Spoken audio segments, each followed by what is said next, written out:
YouTube is a boys' club.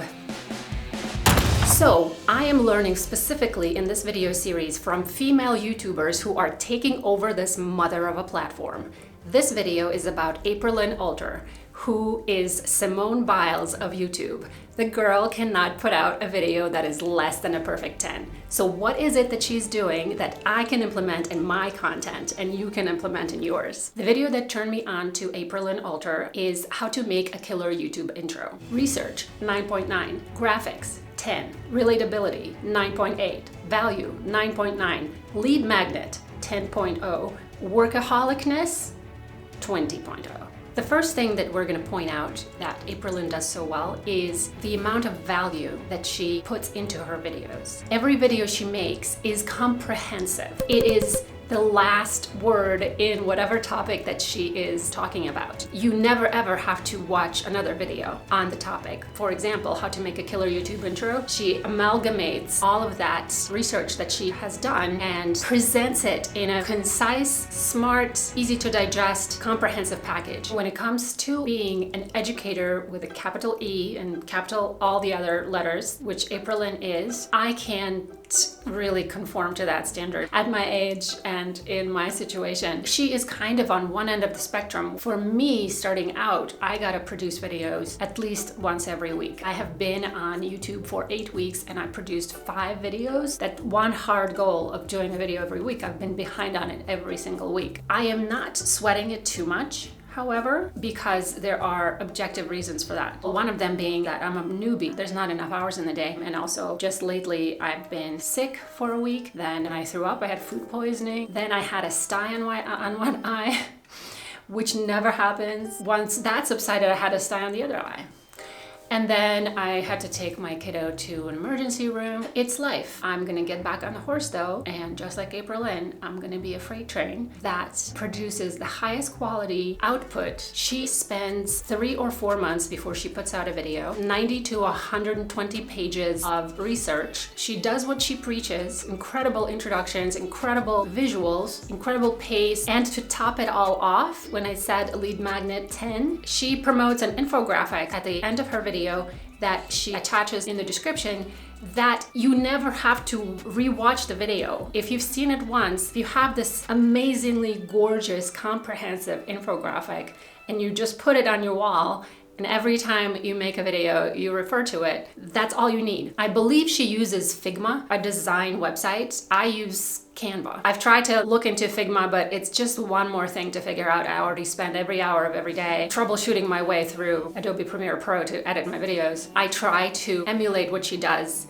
in Figma in Canva. When I thought that my channel was on personal finance, I produced this video that emulated her graphics, and I used Canva to do that. And it's a little janky, it's a little out of focus sometimes, but I was pretty proud of the way I presented the information because it looked very similar to what Aprilynne does. And she is really, I think, the gold standard in educational videos. The infographic, I tried to do the same, but slightly different. I created a formula for personal finance. It wasn't nearly the quality of Aprilynne's graphics because when it comes to actually visual design, that is my weak spot. I just sort of see what I like in others and try to emulate it. But that's why I appreciate Aprilynne's content, because I can just monkey what she does and it's gonna come out semi-decent and useful to the people who are watching the video. So Jamila, why do you like Aprilynne so much, who only has about 70,000 subscribers, which I am kind of shocked by that. I think that she produces insanely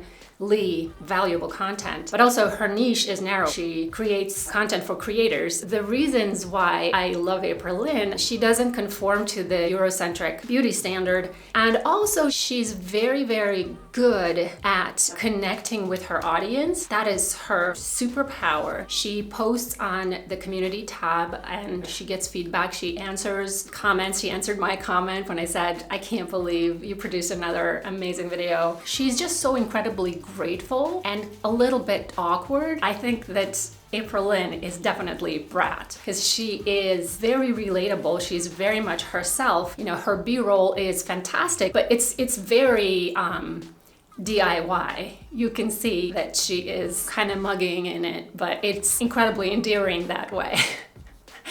as a professional actor, I think that I can produce something a little bit more slick, but the fact that she produces something that is not so slick, it makes it more reachable for me to create my own B-roll. Everybody knows that I am flying by the seat of my pants, just like a solo entrepreneur like Aprilynne. That's another reason why I love Aprilynne, is because she is a one-woman band. It's harder for someone who's doing it on their own, which is the vast majority of YouTubers. I know she's hiring somebody right now in a producer role, and I wish I was where she is. I think she's in LA, but I also have my own YouTube channel and my own big life and obligations and all of the other things that I'm doing with my life. Another point about Aprilynne is that she's a perfectionist, which is a double-edged sword, as we know. We must not be perfectionists, but the girl can't help herself. She is incredibly smart and she wants to produce the best possible video. So she spends 3 or 4 months making a video. This push and pull between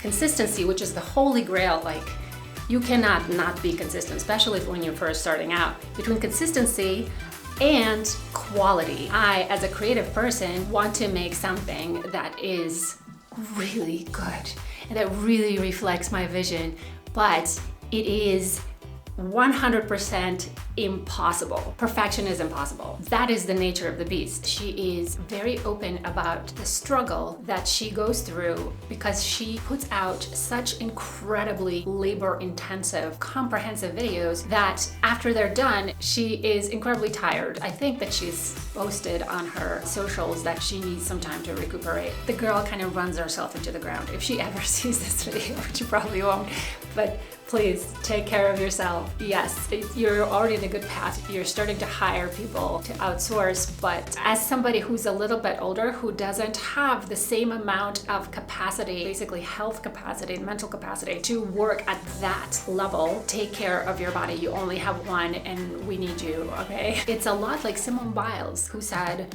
I'm a human being, I need a break. And she stepped away in the previous Olympics, not this last one. And then she came back with a bang. She is a role model to say, no, I have my boundaries. And I am going to definitely take that on. I did some yoga last night. I put my kids in front of a screen and did some yoga. And then at the end of that, I fell asleep and took a 15-minute nap on the floor, which apparently I need it. I'm gonna do another session today. So that's my pledge. I'm going to exercise at least 3 times a week and also get enough sleep.